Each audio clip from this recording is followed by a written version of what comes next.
राष्ट्रसंत तुकडोजी महाराज लिहितात, या संत सहवासानं संत संगतीनं माणसाच्या जीवनात केवढा बदल होते. तर विश्वची घर भासुनी जीव हा होतो सदा रंग.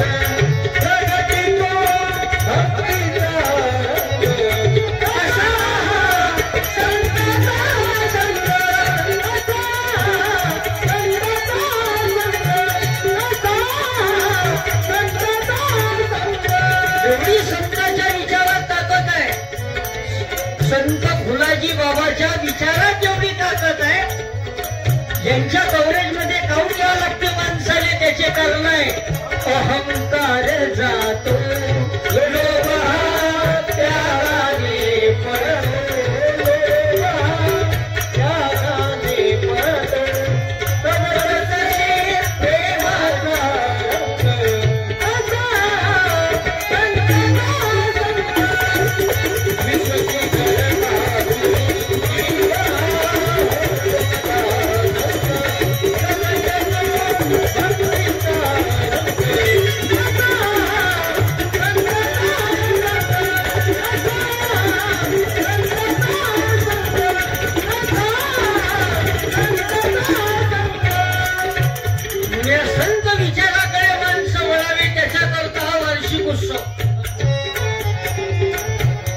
चांगल्या विचाराकडे माणसं वळले पाहिजे, चांगल्या विचाराच्या सहवासात माणसं आले पाहिजे.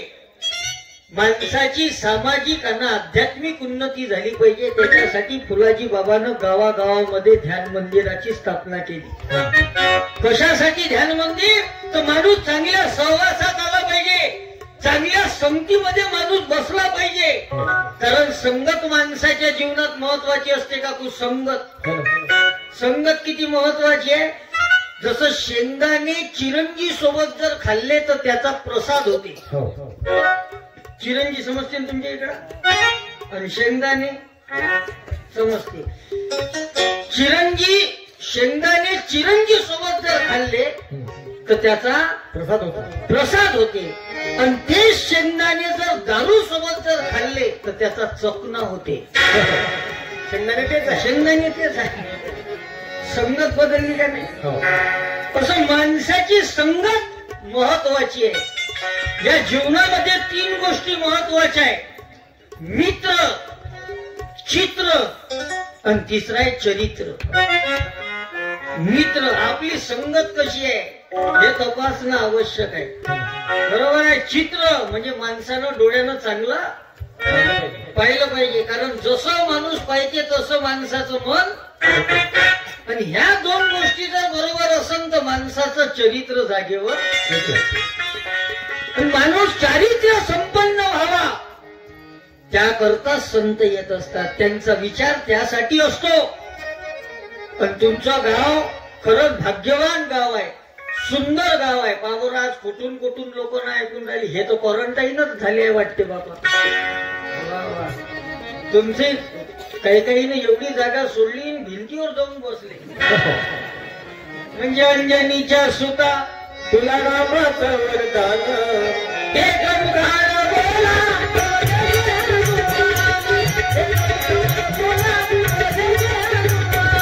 तुमचं गाव कीर्तन प्रेमी गाव आहे, भजन प्रेमी गाव आहे. भजनात ताकद आहे, कीर्तनात ताकद आहे. गाडगे महाराज जर कीर्तनाला जर उभे जर झाले का नाही बाबू, तर 30-30, 40-40 हजार लोक भजन ऐकायले नाही, कीर्तन ऐकायले नाही. एवढा पावर गाडगे बाबाच्या कीर्तनात होता. तुकडोजी महाराज जर भजनाला जर बसले तर तुकडोजी महाराजाचं भजन ऐकायसाठी 30-30, 40-40 हजार लोक भजन ऐकायले नाही. एवढा पावर तुकडोजी महाराजाच्या भजनात होता. आता आम्ही कीर्तन करतो तर कुत्र शेपूटनं हलवत. कोणता आता काळ बदलला. आता भजन म्हणजे लोक बिमारी समजते, कीर्तन म्हटलं का बेकारी समजते. ऑर्केस्ट्रा जर ठेवला हंगामा तर मग दिवाळी समजते. भजन म्हणलं का लोक बसत नाही. तुकडोजी महाराजांनी या भजनाले धन म्हटलं. धन कि सबसे ऊंचा है धन मेरा प्यारा भजन, इसमें सारा तन मन कुर्बान. सबसे ऊंचा है धन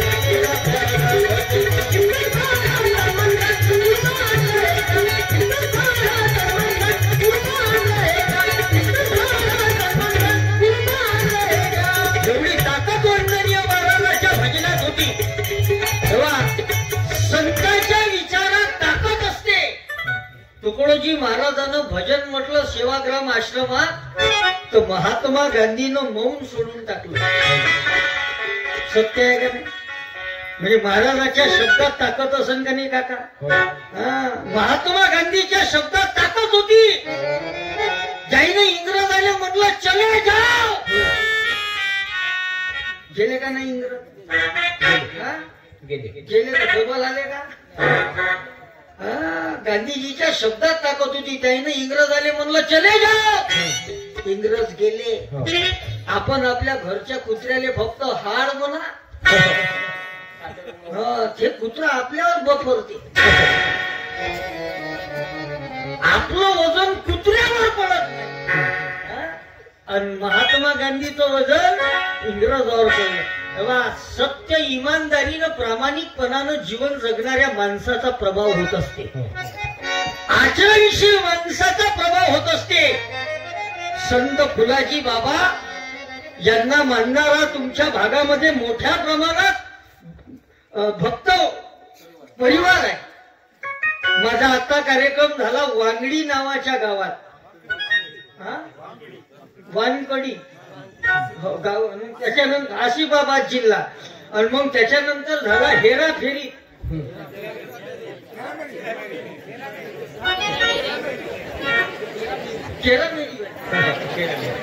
म्हणजे म्हणलं हेरा फेरी. हे असा फरक पडते भाषेचा. मी आहो नागपूरचं पाशिंग, महाराष्ट्रातलं पाशिंग, तुम्ही आहात तेलंगणातलं पाशिंग.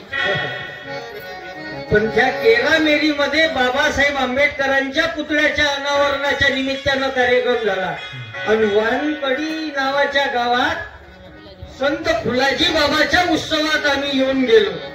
कारण संत फुलाजी बाबा यांचं जीवनच आमच्यासाठी फार मोठं मार्गदर्शन आहे.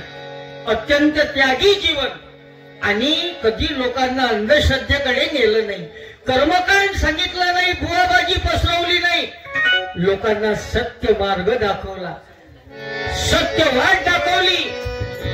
कोणती वाट? जे तुकडोजी महाराजांना वाट दाखवली कि आओ सभी मिल जाएंगे, प्रभु ध्यान धरेंगे, सबका भला करेंगे, सबका भला करोगे.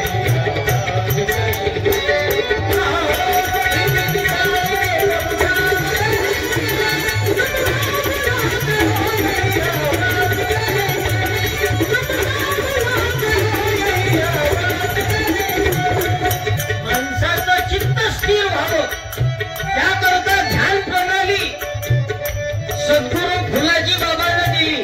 नाही तर आपलं ध्यान कसं राहते? आपण मंदिरात तर जातो, देवाले म्हणतो देवा मा लक्ष तर तुझ्याकडे आहे, तू मा चपलाकडे लक्ष ठेवतो. देवही म्हणते मग तथा असतो, तुमचे लफडे चालू ठेवा. ध्यान महत्वाचं आहे, आणि तो ध्यानाचा मार्ग सद्गुरू फुलाजी बाबांना दाखवला. आणि म्हणून आज या वार्षिक उत्सवाच्या निमित्तानं आजच्या या कीर्तनाच्या कार्यक्रमाचं आयोजन आहे. मी थोडं मनोरंजनातून प्रबोधन करत राहतो, काहून तर जास्त आध्यात्मिक कीर्तन केलं तर लोक काही बसत नाही. आजकाल भजन, कीर्तन, प्रबोधन, भाषण म्हटलं का लोक येत नाही. बरं आली ऐकायला तर येते कोण? ज्याचे हेडफोन खराब आहे, ज्याचं स्पीकर फाटून आहे, ज्याचे अप्पर डिप्पर गेले. आणि कीर्तनाची गरज कोणाला आहे? कीर्तनाची गरज आहे या लहान लहान लेकरायले, कीर्तनाची गरज आहे तरुणांना. मला फार आनंद वाटला, आपल्या गावातील जे सरपंच आहे असं तरुण व्यक्तिमत्व आहे. एक वेळा टाळी वाजून द्या त्याच्याही नावाची. वामनदादा हात्रा तरुण कार्यकर्ते आहे, पण फुलाजी बाबाच्या विचाराशी जुळलेले. आमचे अनेक मंडळी आजच्या या कार्यक्रमामध्ये, आणि तरुणांची संख्या मोठ्या प्रमाणावर आहे आजच्या कीर्तनात, याचा आनंद आहे. नाही तर हा देश 65% तरुणांचा देश आहे काकू. एवढे तरुण कोण्याच देशाजवळ नाही, सर्वात जास्त तरुण याच देशामध्ये राहतात. पण जगाच्या तुलनेत भारत मागं काहून आहे? गावाचे गाव मागं काहून आहे? त्याचे कारण आहे या देशामध्ये तरुण आहे, या देशात तरुण आहे, पण पुरी जिरू नाही. नावच आहे तरुण, पण रात्री आणा लागते आले घरून. काऊन तर नाही ते पॅक मारून पिऊ पिऊ याच्या आतड्या गेल्या सोडून नाव ठेवलं तरुण. असे जिरून असणारे तरुण कोण्या कामाचे. राष्ट्रसंत तुकडोजी महाराजांनी तरुणाला आवाज दिला की तुम्हारी सेवा से होगा जमाने का मान, तुम्हारी सेवा से होगा जमाने का मान. आओ आओ जवान रखो भारत की शान, आओ आओ जवान रखो भारत की शान, आओ जवान रखो भारत की शान.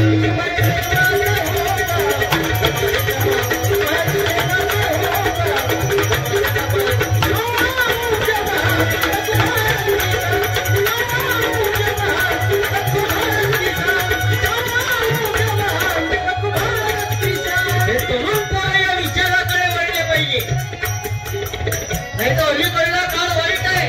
तरुण पोरं भजनात बसायला पाहत नाही, कीर्तनात यायला पाहत नाही, सतसंगात बसायला पाहत नाही. तरुण पोरं ध्यानात यायला पाहत नाही. पण तुमचं गाव सुंदर गाव आहे. या रामपूर सारखं गाव नाही पुऱ्या तेलंगणा राज्यात. एवढं सुंदर गाव आहे. सगळे चांगले लोक आहे या गावात. एकमेकाले सहकार्य करणारे लोक आहे, सत्संगी लोक आहे, धार्मिक लोक आहे, व्यसनमुक्त गाव आहे. 100% दारूबंदी आहे गावात. बरोबर. थेंबही जमत नाही या गावात. जमतच नाही. काही काही बाया म्हणत असतील तुले का मालूम. हा तू राहून पाहिजे इथं 2-4 दिवस आणि मग काय पेणार यायचा करंट कशी येते तर आधी कुठ्याहून घेऊन. कारण आपले लोक या व्यसनाला लंबे झाले की 50 ग्रॅम मारू तो रस्ता भूल जाए, 100 ग्रॅम मारू तो नाली में गिर जाए, कोई शीशी मारू तो लाता धागा ढवळा,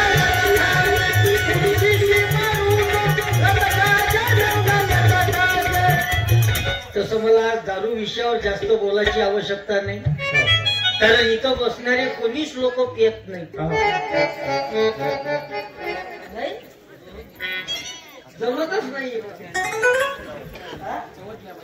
सवयी माहित नाही. ही इकडं अत्यंत सज्जन गाव आहे. काही काही पण कोणी असतील पेणारे मंडळी चुकीनं पिऊन आले असं ना, गलतीनं. त्याला शपथ आहे फुलाजी बाबाची. आजच्या कार्यक्रमात संकल्प घ्या व्यसनमुक्त जीवन जगण्याचा. हाच खरा वार्षिक उत्सव आहे. कारण जहर खाने वाला आदमी अकेला ही मरता है. जहर खाने वाला आदमी अकेला ही मरता है, लेकिन ये शराब पीने वाला आदमी खुद तो मरता है लेकिन परिवार को साथ में लेकर मरता है.